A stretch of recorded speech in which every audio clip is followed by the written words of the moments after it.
अस्सलाम वालेकुम dear students, welcome back to the class.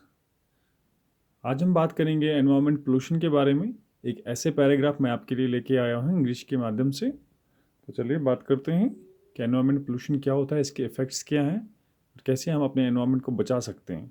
तो मैं पढ़ता जाऊँगा और आपको समझाता जाऊँगा और आप लिखते जाइए अपनी कॉपीज़ पे, जो आपको फर्दर काम में आएंगे। Environment is the surrounding in which we live. कहते हैं एनवायरनमेंट उसे कहते हैं, उस सराउंडिंग को जो हमारे इर्द गिर्द होती है, जो कहलाती है इर्द गिर्द हमारी सराउंडिंग, जिसमें हम रहते हैं, उसको हम एनवायरनमेंट कहते हैं। ठीक है। But the contamination of our environment by the pollutants is environment pollution बोलते हैं। लेकिन जो कंटेमिनेशन, जो गंदगी आजकल हम अपने एनवायरनमेंट में डालते हैं एज ए पोल्यूटेंट, उसको हम एनवायरनमेंट पोल्यूशन कहते हैं, क्योंकि वो हमारे एनवायरनमेंट को खराब करते हैं।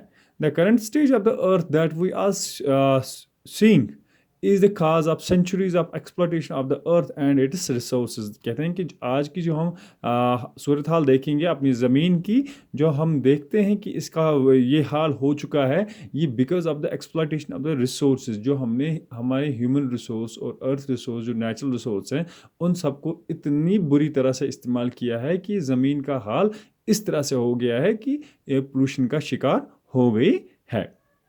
Moreover, the earth cannot restore its balance because of the environment pollution। कहते हैं कि अर्थ जो है, ज़मीन जो है, ये अपनी बैलेंस शायद अभी इख्तियार नहीं कर सकता, क्योंकि इतना ज़्यादा एनवायरनमेंट पोल्यूशन बढ़ चुका है और उससे डिस्ट्रक्शन जो हो गई है ज़मीन की, हमारे एनवायरनमेंट की, उसे भरपाई करने में काफ़ी साल लग सकते हैं। The human force has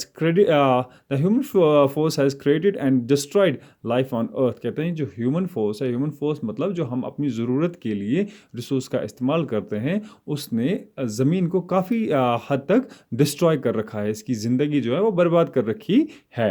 human plays a vital role in the degradation of the environment. जो कहते हैं कि एनवायरनमेंट को डिग्रेड करने के लिए, गंद मचाने के लिए, बर्बाद करने के लिए इंसानों का बहुत ही खतरनाक रोल रहा है, क्योंकि इंसान ने ज़्यादा से ज़्यादा अपनी ज़रूरत पूरी करने के लिए इसका इस्तेमाल किया है। The environment pollution directly and indirectly effects the lives of humans and other species. कहते हैं एनवायरनमेंट पोल्यूशन जो है वो डायरेक्टली और इनडायरेक्टली हमारी ज़िंदगी और बाकी ह्यूमन स्पीशीज़ की ज़िंदगी को इफ़ेक्ट करता है।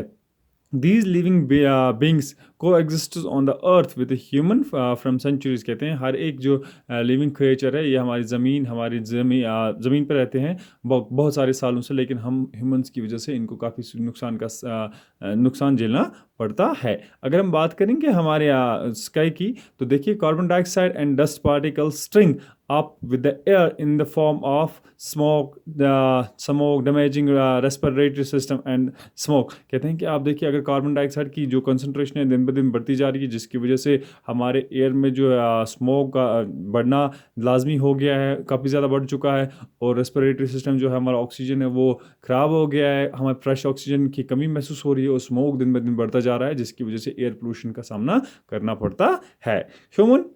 Organic and the chemical both wastes harm the land and the soil with the decomposition। कहते हैं कि अगर हम देखेंगे हमारे human organic and chemical waste जो है, जो हम अपनी वेस्ट डालते हैं और केमिकल वेस्ट निकलते हैं फैक्ट्रीज वगैरह से, उनकी वजह से हमारी ज़मीन को काफ़ी नुकसान झेलना पड़ता है, पोल्यूशन का शिकार हो जाती है।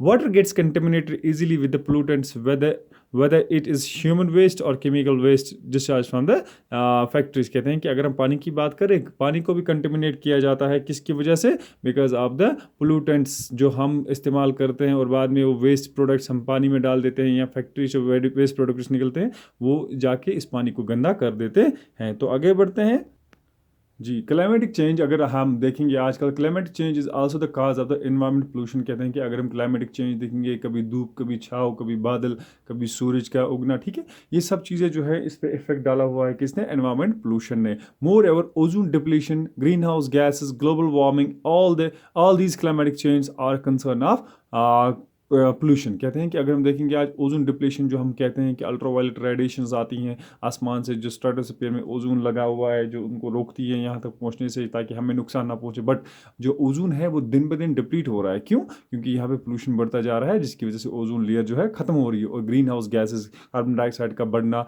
जिसकी वजह से ग्लोबल वार्मिंग हम इस टाइम फेस कर रहे हैं, जिसकी वजह से ड्राउनेस वगैरह आ जाती है। So everybody should learn about the cause and the consequence to save the environment pollution further. कहते हैं कि अगर हम बचाना है अपने एनवायरमेंट को, अपनी नेक्स्ट जनरेशन को, तो हर एक को समझना चाहिए इन कॉजेज को, इन कॉन्सिक्वेंस को, इन यूज़ को, कि हमें लिमिटेड रहना चाहिए, जिसकी वजह से ज़्यादा एनवायरमेंट पोल्यूशन ना फैले और हमारी नेचुरल रिसोर्स बचे रहें, ताकि हम आगे इस्तेमाल में ला सकें। Thank you so much.